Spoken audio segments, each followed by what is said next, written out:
손가락을 조금 다쳤는데 맞습니다. 군복을 안 입고 사복을 입고 왔습니다. 예. 기범이도 왔습니다. 너 빨리 안 오고 뭐하니? 민혁이가 내일 모레 저기 필리핀을 간다고 하니까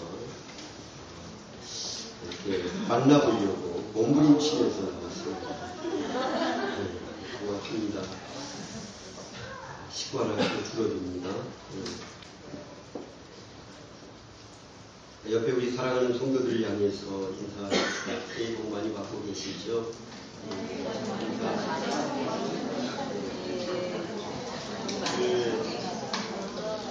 뭡니까? 주보에 뭐가 한 장 더 나와 있죠? 뭐가 나와 있죠? 예, 예배 순서. 추거 예배 순서가 거기 있습니다. 혹시 먼저 가실 분들이 있어서 제가 미리 뽑아서 드렸습니다. 그냥 이거 그대로 하시면 됩니다. 편안하게 다 만들어놨습니다. 혹시 여러 장이 필요하신 분은 뒤에 조금 더 있을 겁니다. 가지고 가셔서 하시고요. 아니면 복사를 하시면 되겠습니다.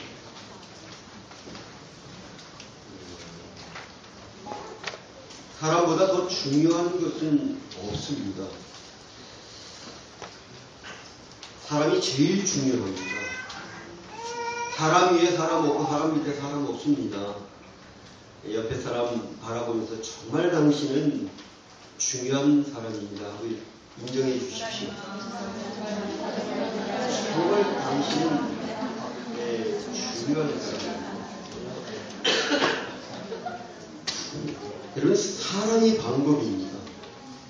그리고 사람이 목표일 수가 있고 또 사람이 전략일 수 있습니다. 왜냐하면 그 사람의 역량과 그 사람이 가진 열정만큼 일이 되어지기 때문에 그렇습니다. 그렇기 때문에 사람이 변하면 조직이 변합니다. 사람이 변하면 놀라운 일들이 막 일어나기 시작합니다.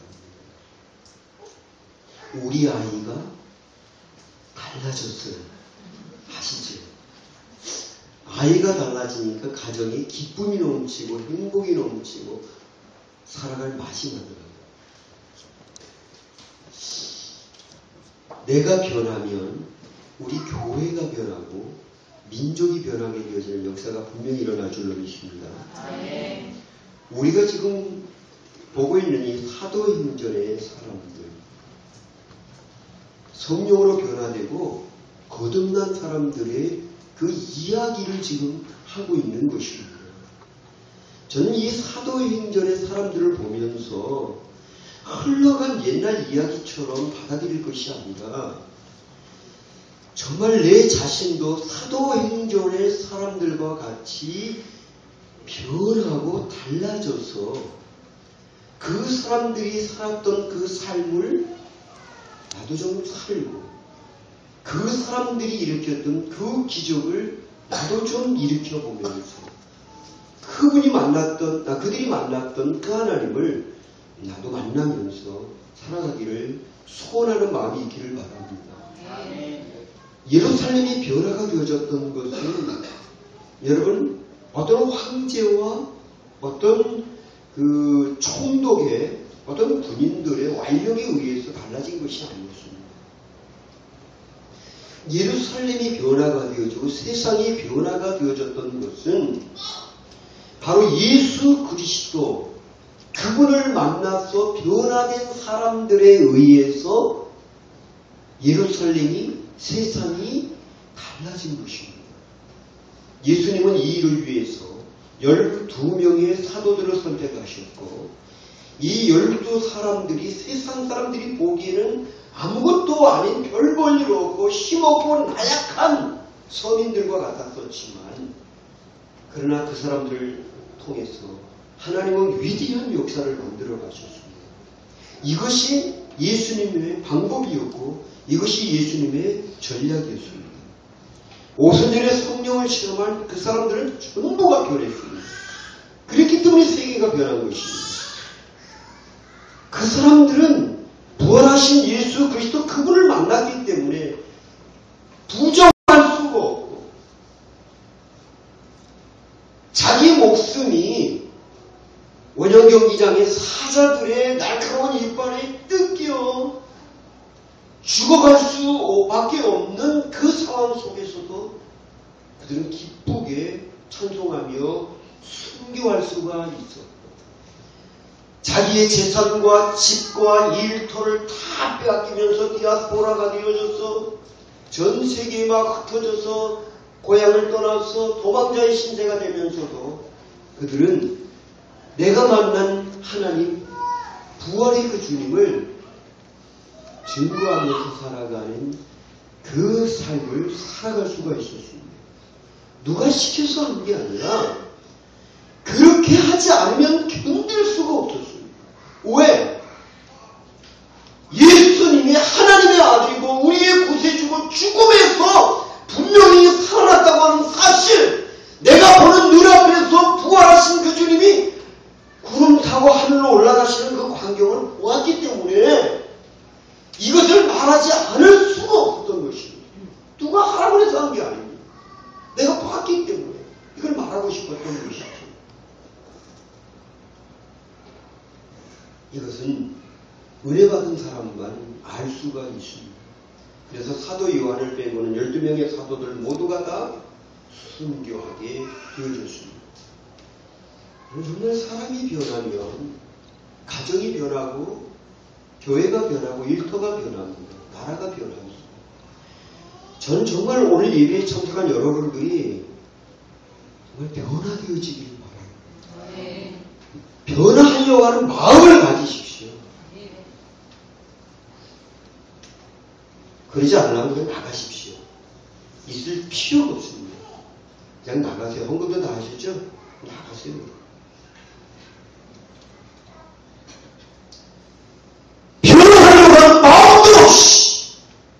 하나님 앞에 앉아있다고 하는 자체가 의미 없는 일 아닙니까?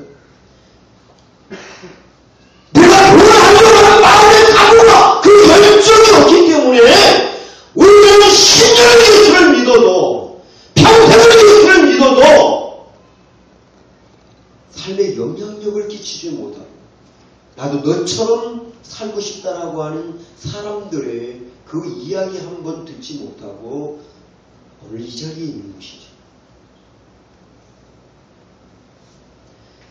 정말 변화되십시오. 당신이 당신 자신을 바라봐도 한심스럽지 않습니까? 답답하지 않습니까? 안타깝지 않습니까? 왜 나는 하나님을 모르지? 왜 부활하신 예수님이 믿어지지가 않지? 나는 왜 예수를 믿는다고 그러면서 왜 달라지는 것이 없지? 나는 왜 이러지? 나 진짜 오늘 예수님 만나고 싶다. 나 진짜 달라지고 싶다. 나 변화받고 싶다. 정말 이런 마음을 가지고 오늘 이 자리에 있다면 하나님의 말씀이 정말 성령을 통해서 여러분들에게 역사되어 줄 줄로 믿습니다. 네. 120명의 사람들이 달라졌어요. 12사도가 변화되어지니까 70명이 달라지고 70명이 달라지니까 500명이 달라졌어요. 그죠?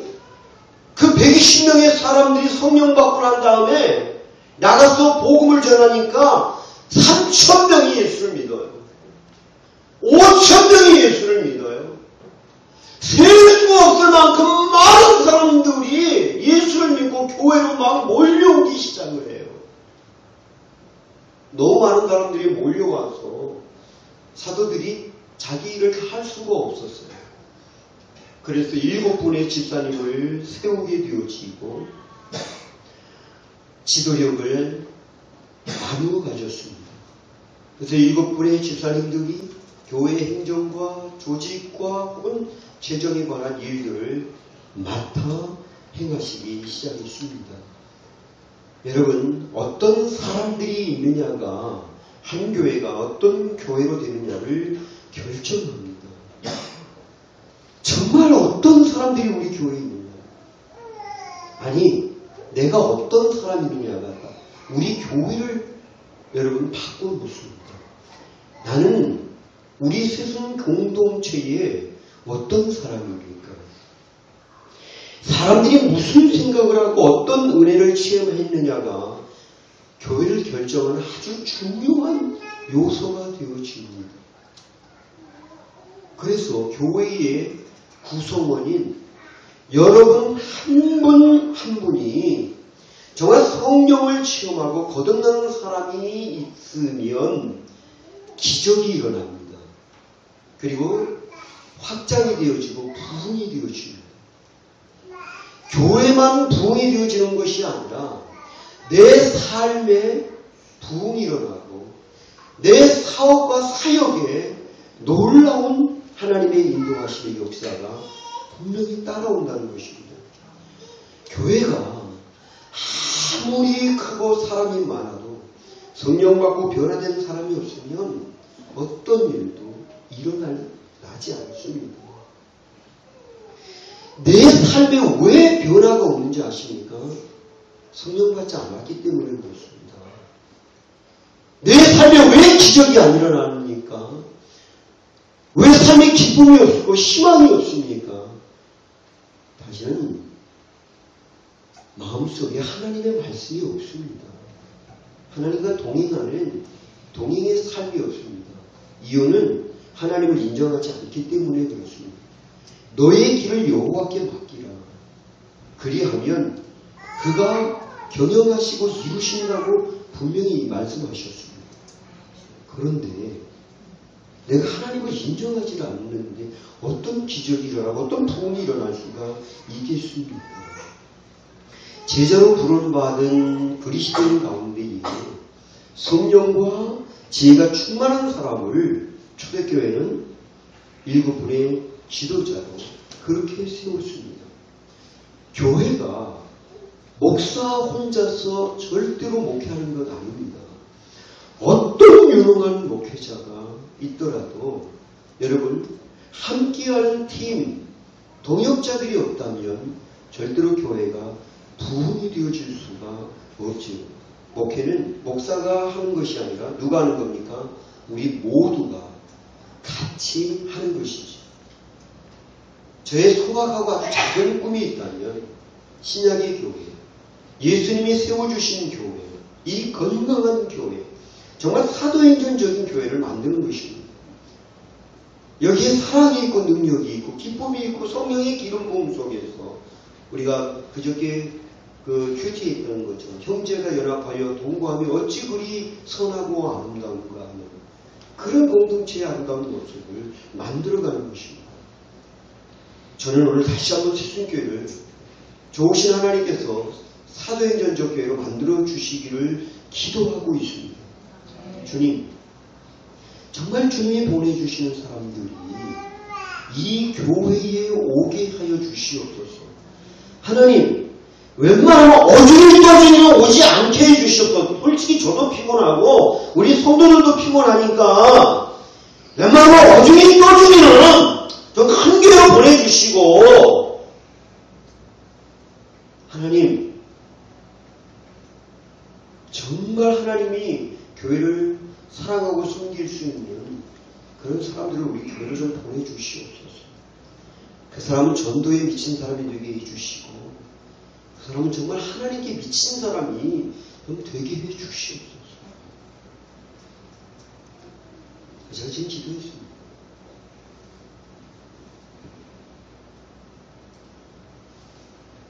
훈련받는 교회가 되어지고 훈련받는 성도가 되어져야 됩니다.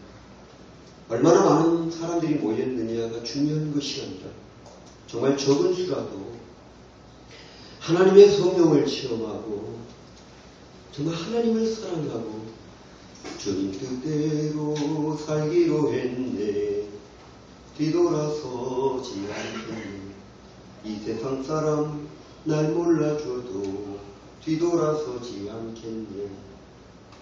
이런 사람, 이런 교회, 그런 교회를 만들고 싶습니다. 베드로를 중심한 사도들은 말씀과 기도 사역에 전념했고요. 바울과 같은 사람은 선교 사역에 전념을 했습니다. 바나바와 같이. 그런가 하면 스데반 집사님을 비롯한 빌립 집사님은 교회의 조직과 행정과 그리고 재정에 대한 이런 부분을 맡아서 사역을 했습니다. 하나님의 큰 일을 하려면 우리가 먼저 배워야 되고 성숙해야 되고 그리고 하나님의 그 사역에 합당한 사람으로 변신이 되어져야 됩니다. 변신. 그래서 우리가 사역을 이렇게 나누는 거예요. 그리스도인이 되었는데 내가 예수 믿는 사람이 되었는데 부르심이 없다. 이거 거짓말입니다. 모든 사람에게는 부르심과 분명한 사명이 있습니다. 여러분 그게 무엇입니까? 모든 백성, 모든 족속, 모든 열방으로 예수님을 믿게 하기 위하여 부르시는 것이죠. 여기 우리가 응답해야 되겠고 우리 교회가 응답을 해야 됩니다. 하나님께서 나를 부르신 이유가 뭡니까? 하나님을 대신해서 복음을 전하기 위해서 나를 불러주신 거예요. 그리스도를 말하라고, 생명을 말하라고, 영생을 말하라고, 능력을 말하고, 축복을 말하라고. 그래서 하나님이 나를 불러주신 거죠. 여기에 여러분들이 응답을 해야 돼요. 우리 교회가 응답을 해야 됩니다. 우리는 정말 선교적 사역에 더 헌신해야 된다고 생각을 합니다. 저는 여러분들이 선교 헌금을 내는 걸 보았습니다. 솔직히 말씀드릴까요? 대단히 실망스럽습니다. 당신이 선교사로 나가실 수 있습니까? 캄보디아 몇 도인 줄 아십니까? 40도입니다. 40도, 45도에 가서 여러분 살 수 있습니까? 우리는 30도만 돼도 더워서 덥다 그럽니다. 45도입니다. 얼마 전 캄보디아 선교사 오셨습니다. 만나고 식사를 합니다. 뜨겁습니다. 베트남 가셔서 선교할 수 있습니까? 인도 가셔서 선교할 수 있습니까? 우리가 원하는 선교사들은 그런 곳에서 선교하고 있습니다. 그런데 우리가 하나님 앞에 그분들을 생각하면서 드리는 선교 헌금은 어떤 사람은 짜장면 한 그릇 값도 안 됩니다.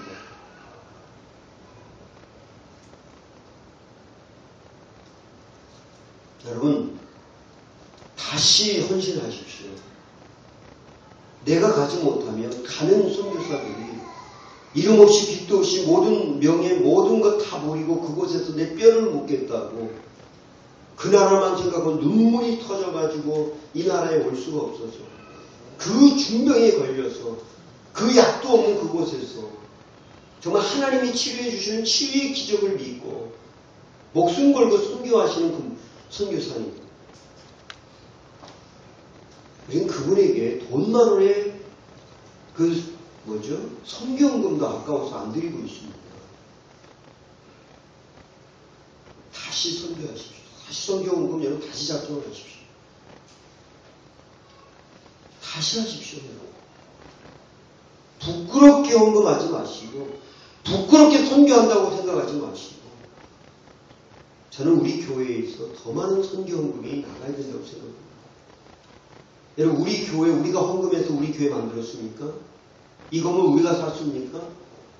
아니잖아요. 저는 말합니다. 우리가 가난하고 어렵고 힘든 소수의 적은 성도들이었음에도 불구하고 우리가 선교 헌금을 엄청나게 했습니다. 우리 교회의 재정에 비해서. 그랬더니 하나님께서 이 건물을 우리에게 주신 것 아닙니까? 그래서 말했잖아요. 하나님 우리에게 선교를 했더니 보너스로 이 건물을 우리에게 주셨습니다.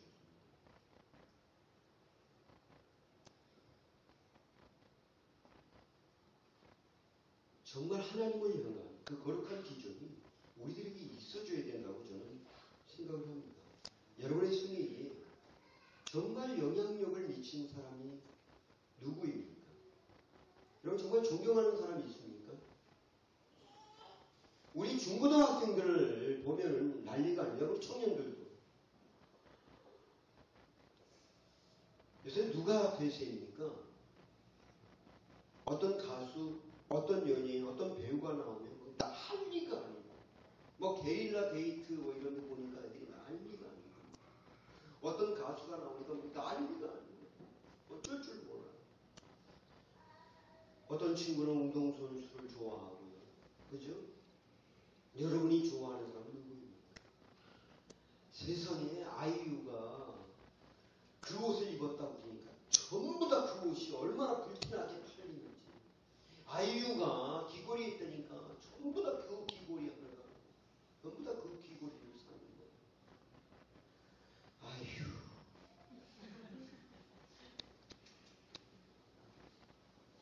아이유가 거기 가서 먹었다 그러니까 그 집에 가서 먹는 거예요. 예? 줄 서가지고.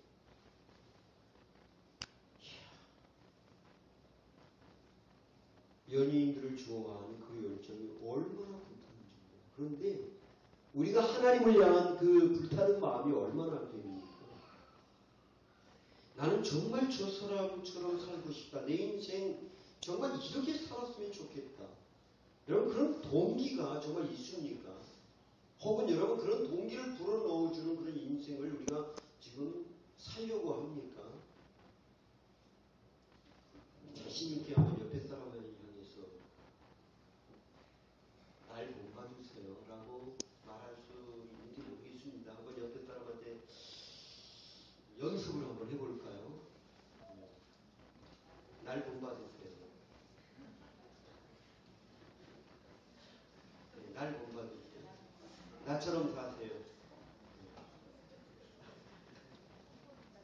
어떻습니까? 말하고 나니까 조금 쑥스럽죠? 예. 왠지 조금 껄쩍지근하죠? 예? 여러분, 우리 그렇게 이제 그런 마음 없을 정도로 정말 우리가 그런 삶을 좀 살아갔으면 좀 좋겠습니다.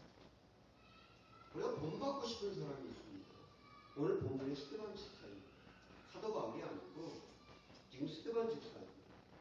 바울 사도를 만드니까 스데반 집사입니다. 스데반 집사의 순교의 그 피가 바울 사도의 마음에 굉장한 영향력을 가져다 주었습니다. 평신도가 제일 먼저 순교를 당합니다. 이유가 있습니다. 우리가 또 베드로가 먼저 순교를 당해야 되는데 평신도인 스데반 집사님이 제일 먼저 죽습니다. 이유가 좀 이따 나오겠습니다. 첫째, 신앙과 인격이 성령으로 성숙된 사람입니다. 스데반은 누구라고요? 신앙과 인격이 성령으로 성숙된 사람. 인격과 능력이 완벽한 조화를 이룬 사람이지요. 저는 우리 사랑하는 성도들이 성령 충만한 사람 되어지길 바랍니다. 지혜가 충만한 사람 되어지길 바랍니다. 믿음이 충만한 사람 되어지길 바랍니다. 은혜가 충만한 사람 되어지길 바랍니다. 권능이 충만한 사람 되어지길 바랍니다. 스데반 집사는 적어도 이 5가지가 있었습니다. 물론 더 나간다면 많은 사람들에게 칭찬을 받는 사람이었습니다. 여러분 정말 이런 사람이 되어지기를 소망하면서 오늘 예배하십시오. 그리고 기도하십시오. 두 번째, 모든 사람에게 존경과 사랑을 받는 사람이었어요. 큰 기사와 표적을 민간에게 행했다고 했습니다. 병 고치는 능력과 귀신을 쫓는 능력이 이 집사님들에게 나타났습니다. 놀라운 일 아닙니까? 우리 집사님들 저 귀신 쫓아냅니까? 혹시 귀신 쫓아낸 경험을 가지신 집사님 안 계십니까? 너희가 뭐 했습니까? 아, 귀신이 무서워서 다 도망갔군요. 그렇습니까? 세 번째 보면은 구제와 행정과 재정 사역을 감당하면서 교회를 섬겼습니다. 그리고 설교를 얼마나 잘하는지요. 7장에 넘어가면 이 스데반 집사님의 설교가 나오는데 이 지적 수준이 굉장히 높은 사람입니다. 다시 말하면 그 다음 네 번째, 변론자였고 변증자였다고 같이 말하겠습니다. 그와 변론한 사람들은 그가 지혜와 성령으로 말함으로 능히 강치 못했다고 그랬어요. 스데반은 능히 강한 사람이 없었다고 그랬습니다. 자, 스데반은 어떤 사람이냐면요. 말씀과 복음의 능력이 있었습니다. 이방 철학과 종교의 신봉자들과 논쟁할 만큼 아주 탁월한 지성인이었습니다. 그런데 그분이 이방의 철학을 말하고 헬라의 그 철학을 얘기하는 것이 아니라 오직 예수 그리스도 그분만 말합니다. 무식해서가 아닙니다. 그분이 무식하지 않았던 이유는 사도행전 7장 이하의 그 설교의 내용을 보면은 알 수가 있습니다. 그는 성경 전체를 관통하고 아주 해박한 지식을 가진 놀라운 사람이었습니다. 철학과 문화와 구약 성경의 통달한 이런 사람이 스데반 집사입니다. 그렇기 때문에 우리 집사님들은요, 성경을 많이 읽어야 돼요. 성경에 통달을 해야 돼요. 하루에 석장도 아니고 무슨 집사 노릇하려고 하십니까? 잡사가 될 가능성이 많습니다. 옆에 사람한테 집사입니까 잡사입니까 한번 좀 물어봐 주세요. 하루 석장 주일 5장을 읽어야지 1년에 1도 갈 수 있습니다. 성경을. 그런데 성경 보고박 보니까는 일주일 내내 7일 동안에 10장 읽었어요. 진짜 10장을 읽어서 읽은 건지 남들 10장 읽었다 그러니까 나도 10장 읽었습니다. 7장 읽어놓고서 그런 건지 모르겠습니다. 아니면 정직하게 진짜 그런 것인지. 근데 미달이잖아요. 수준 미달이잖아요. 수준 미달. 평신도가 하루 석장 읽는 거면 집사는 하루 6장 정도는 읽어야죠. 권사는 9장 읽고 장로는 10장 읽고. 예. 그래야 되는 거 아닙니까? 그게 기본 아닙니까? 성경을 안 읽으니까 환난이 오면 핍박이 오면 나 몰라 하면 교회 떠나는 거 아닙니까? 스데반 집사님의 설교가 얼마나 탁월한지 손볼 이 완벽한 설교를 했죠. 완벽. 구약서부터 쫙 내려가잖아요. 실장을 한번 읽어보시면요. 구약을 통달한 게 됩니다. 한국교회는 맨 처음 한국교회는 인물이 굉장히 많았습니다. 교회의 지도자가 사회의 지도자였고 그랬기 때문에 교회의 영향력이 굉장히 컸습니다. 근데 오늘날 교회는 굉장히 많아지고 교회는 굉장히 커졌지만 교회와 민족을 감동시킬 영적인 인물이 별로 없습니다. 교회는 양쪽으로 커지는 것보다 질적으로 높아지는 것이 참 중요합니다. 스데반 집사님과 같고 빌립 집사님과 같은 이런 평신도 지도자들이 교회 안에서 세워져야 되는 것 아닙니까? 대통령이 장로면 뭐합니까? 국회의원이 장로들이면 뭐합니까? 네? 수십 명의 장로, 그 장로들 집사들만 갖고도 여러분 엄청난 기독교법을 다 바꿀 수 있습니다. 다 바꾸고 남아요.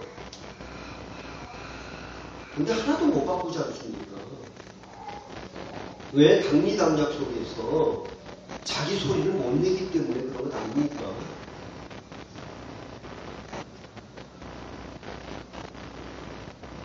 우스갯소리 있습니다. 다 알잖아요. 강물에 수녀와 국회의원이 빠지면 누구 먼저 구한다고요? 예? 국회의원이요. 왜요?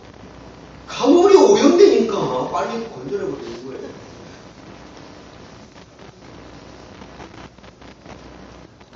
기독교인들이 기독교 국회의원, 기독교 장로인 그러한 장관들이 변화를 주지 못하고 있습니다.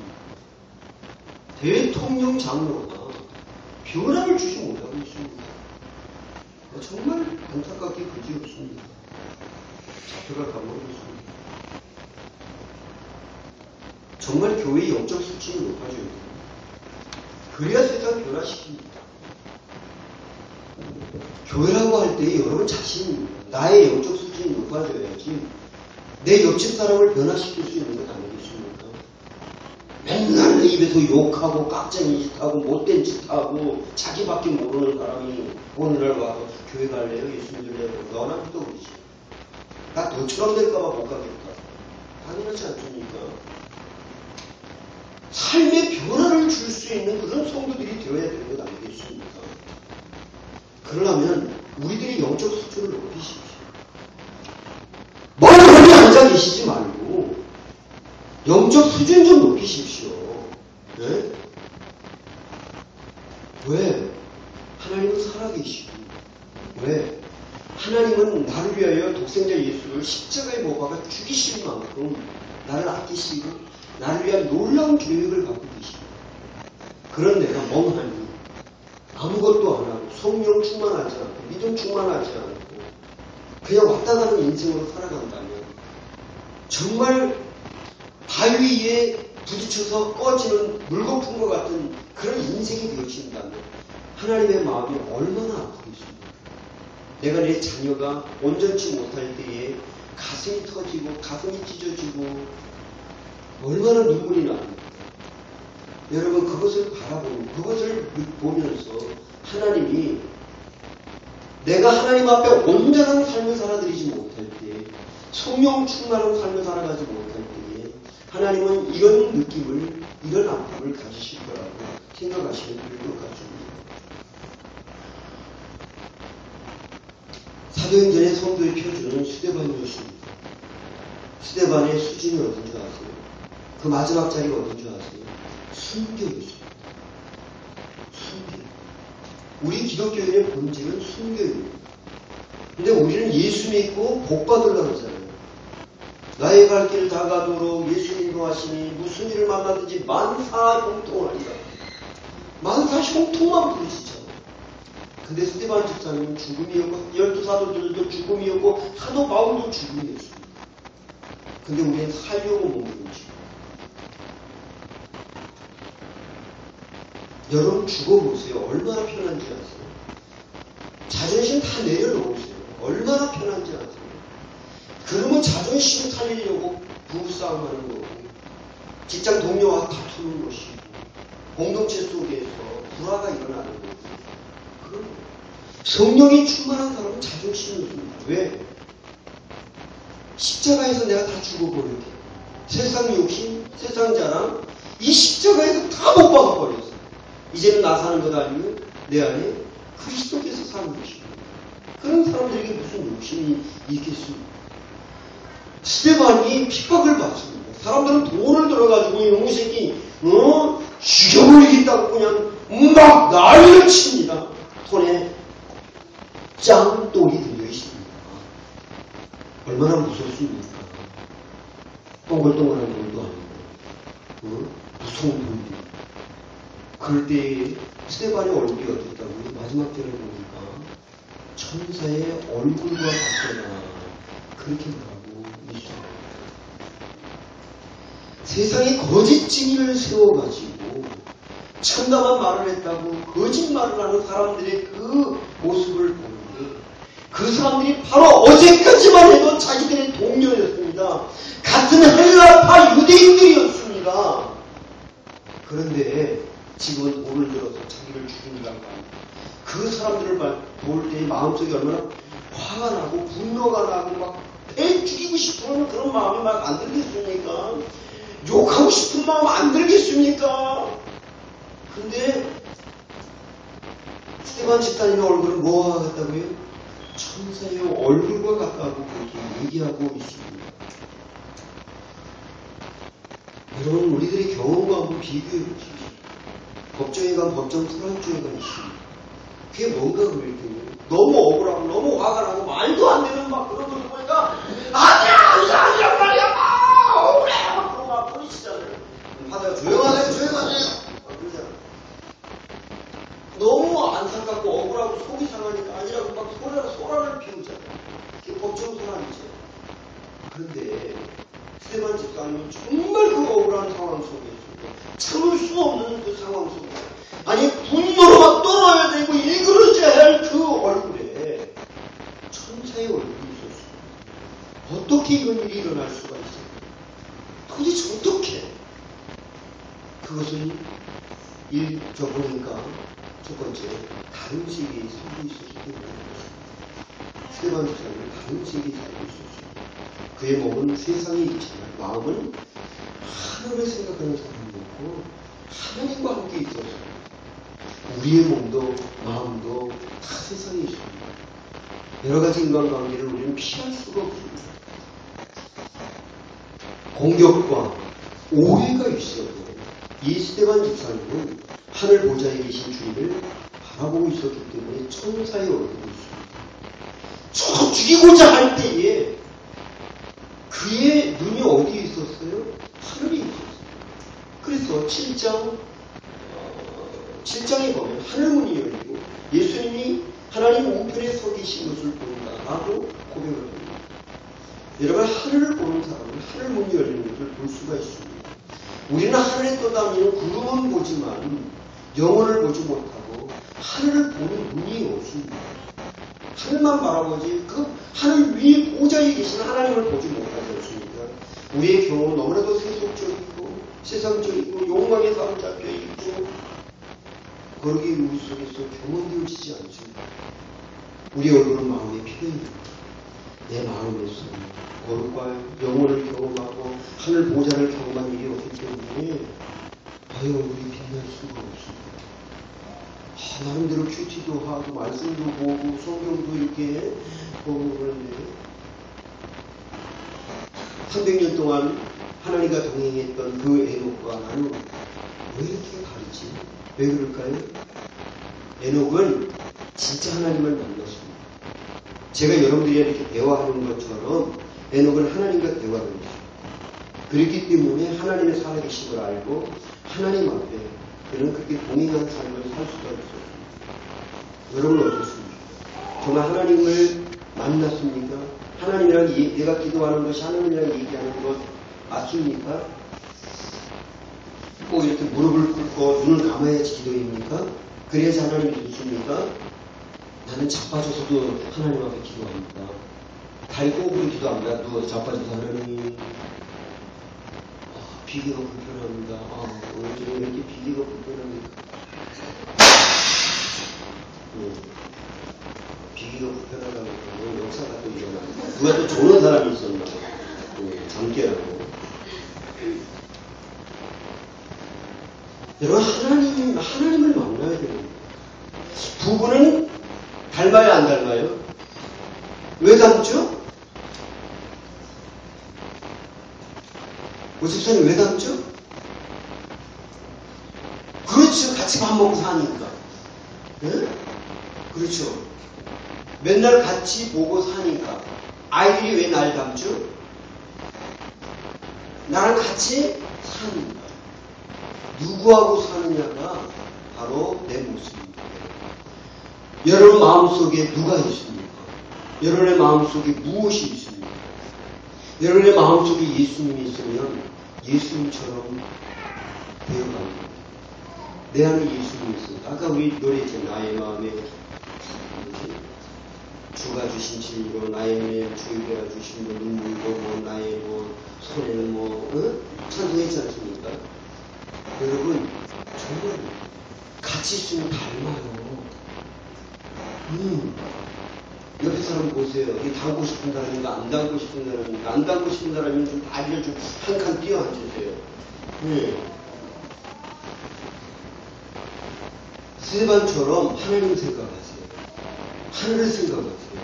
그러면 어떤 위협이 와도 어떤 무서운 생각이 들어도요 천사의 얼굴 되어줄 수 있습니다. 두 번째는 스테반 성령의 지배를 받고 있었습니다. 하나님이 그를 지배하고 있었잖아요. 아무리 수행을 하고 노력을 한다 해도 천사의 얼굴 될까요? 안 될까요? 안 됩니다. 만약 우리에게 천사의 얼굴이 있다면 성령이 우리 안에 계시기 때문에 가능한 겁니다.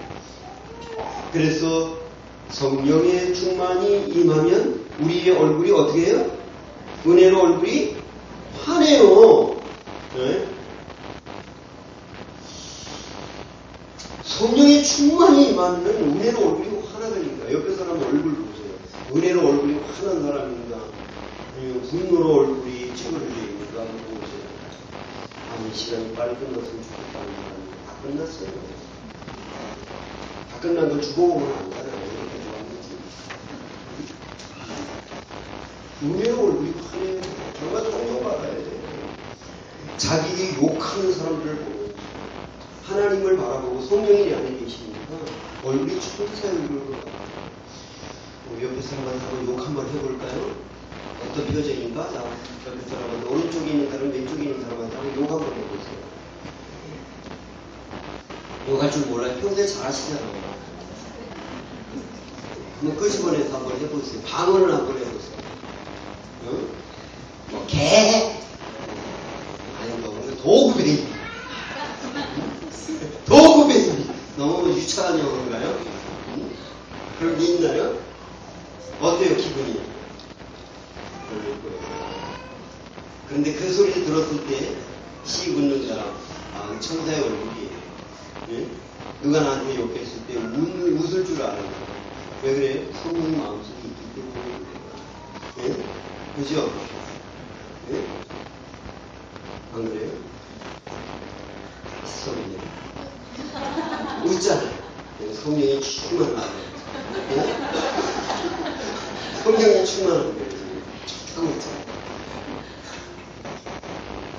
여러분, 그래서 그 속상해 하지 마세요. 예수님 바라보고 성령님이 내 안에 있으면 예, 주눅들지 않죠. 세 번째, 스데반은 자신을 재판하는 그런 사람들은 어떻게 했어요? 용서했어요. 용서할 때 우리는 하나님의 마음을 이해할 때입니다.